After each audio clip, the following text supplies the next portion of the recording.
Je vous souhaite une très bonne journée. Alors, cet enseignement, je l'intitule « La logique de la raison et la surlogique de l'amour ».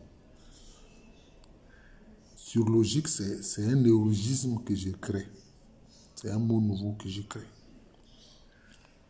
Oui, je parle de surlogisme de l'amour. Parce que quand on dit œil pour œil, dent pour dent, c'est logique. Tu me hais, moi aussi je te hais.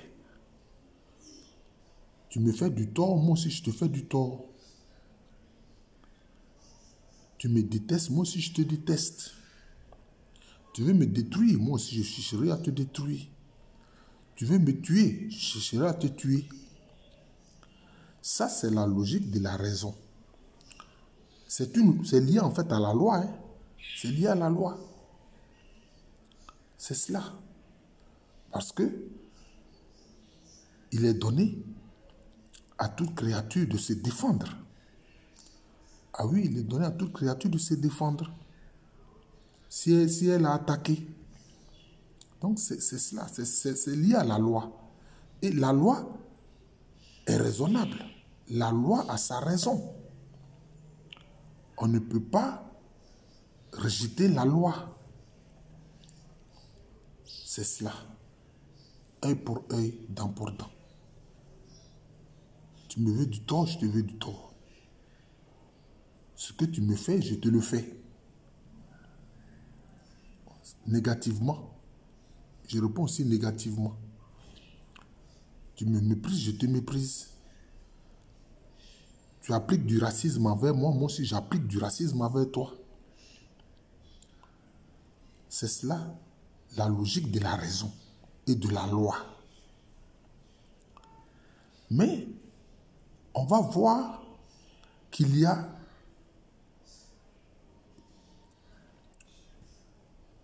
une logique qui est au-dessus de la logique ordinaire de la loi.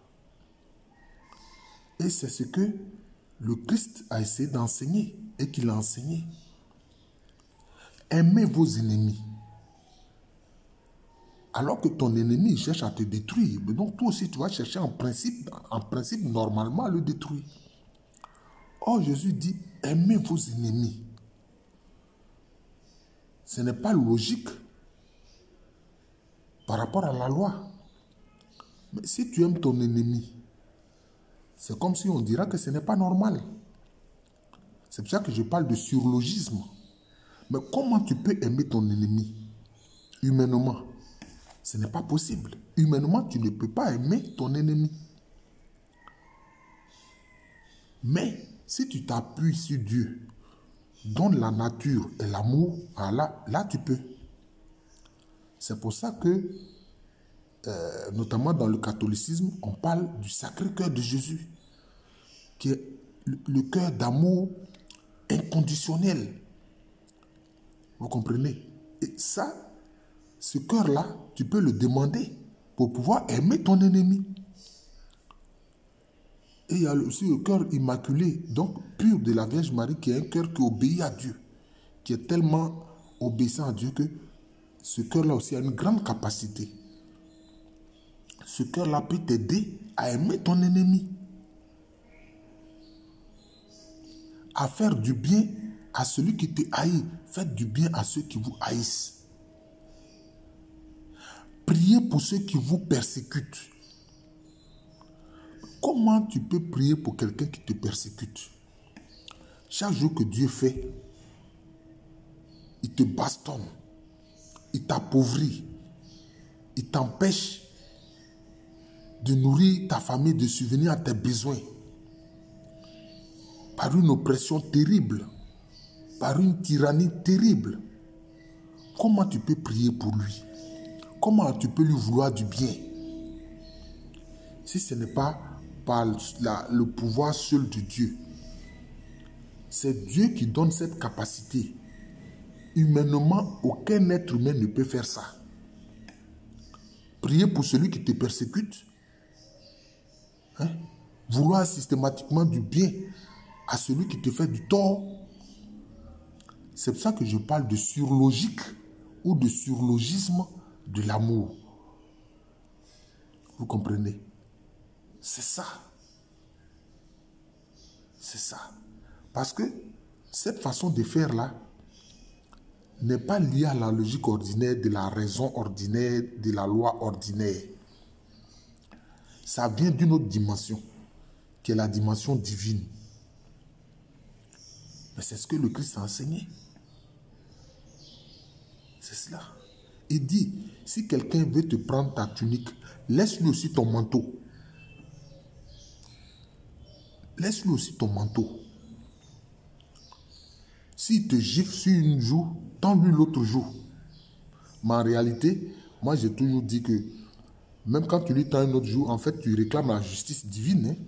Ah oui, parce que là, quelqu'un te gifle, tu ne le gifles pas, mais tu demandes la justice divine. Et la justice divine va agir.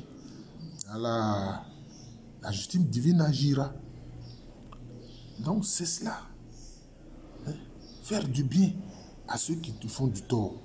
Prier pour ceux qui te persécutent. Donc c'est ça. C'est une autre logique qui est au-dessus de la logique ordinaire. Et c'est fondamental. Et ça fait partie, je peux dire, de la doctrine de tout disciple du Christ Jésus. C'est le Christ Jésus seul qui a enseigné ça. Dans aucune religion, on ne te dira d'aimer tes ennemis, de prier pour ceux qui te persécutent, de faire du bien à ceux qui te font du tort. Jamais. Parce que les autres religions sont liées à la loi. Et la loi est logique. On ne peut pas être contre ça. Mais, je peux dire, la surloi, encore j'emploie un néologisme, la surloi de l'amour divin, alors permet de sortir de la logique et de la loi ordinaire pour entrer dans une autre dimension qui est la dimension d'amour.